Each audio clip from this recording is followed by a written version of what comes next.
istorya kung saan ako lumaki, sa makasaysayan bayan ng Cavite.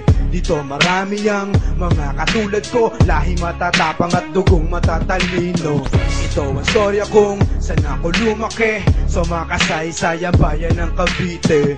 Dito marami ang mga katulad ko, lahing matatapang at dugong matatalino. Dasma Cavite, dito ako sinilang, dito nagsimula pangarap ko na makabilang. Ang mga kwento sinulat ay maging alaman at makilala ang boses sa dayuhang panapan. Pagkaman ako hindi hamak na dukha at di mayaman, pero ang kasaysayan ay bakat na sa pangalan kung saan ating bandila ay unang tinaas at pinaglaban ng mga bayan hindi mapigtas. Pagsama-sama tayo magkakapit-kapit kamay, sariling wika na Tagalog ang gamit panabay. At ang gabay kung ay ang lapis na siya gamit kong panulat, sa kaprasong papel ang istorya pilit kong sinulat. Marami sa atin dito tuluyan nakalimot, gigisingin ko kayo sa aking mga bagong ulat. Ang sugat ay naghilom, huli akong babangon. Cavite, Pilipinas, ito ang aking hamon.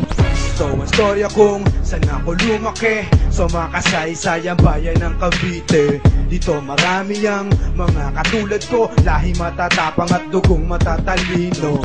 Ito ang istorya kung saan ako lumaki, sa makasaysayan bayan ng Cavite. Dito marami ang mga katulad ko, lahing matatapang at dugong matatalino. Dasma, Imus, Baco or Silang, Tansa, Malabon, naiktar natin ang tindang Noveleta, Rosario, Bayen hanggang sa dulo, Amadeo, Tagaytay, 13 aming Kapitolyo, Emilio Aguinaldo, Batas anak ng Kawit, si George Canseco ang tagasulat ng aming awit. Marami pang iba, dapat ko pa banggitin itong mikropono, pamana sa akin ng anting-anting na pinaghusay sa silid, itutura sa sino man. Mga dayuhan di gagalang o sa amin man lamang. Hinabang ko ang kasaysayan, binalik at sinariwa. Tinula ko ng Tagalog, itong gamit kong panghiwa. Siyang tatagos, binabato aking versikulo, para makilala di kailangan pa ng titulo. Ito ang panata para sa aking bayan, Cavite, lalagyan ko na tong bagong kasaysayan.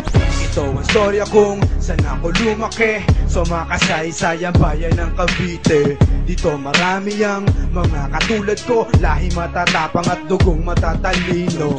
Ito ang istorya kung saan ako lumaki, sa makasaysayan bayan ng Cavite. Dito marami ang mga katulad ko, lahing matatapang at dugong matatalino.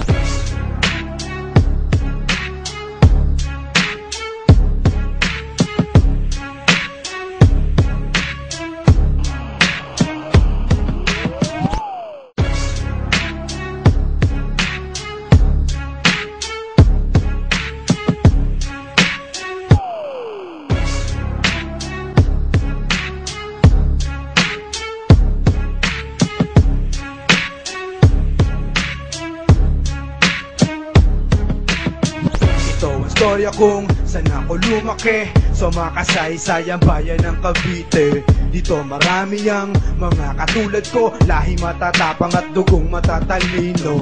Ito ang istorya kung saan ako lumaki, sa makasaysayan bayan ng Cavite. Dito marami ang mga katulad ko, lahing matatapang at dugong matatalino.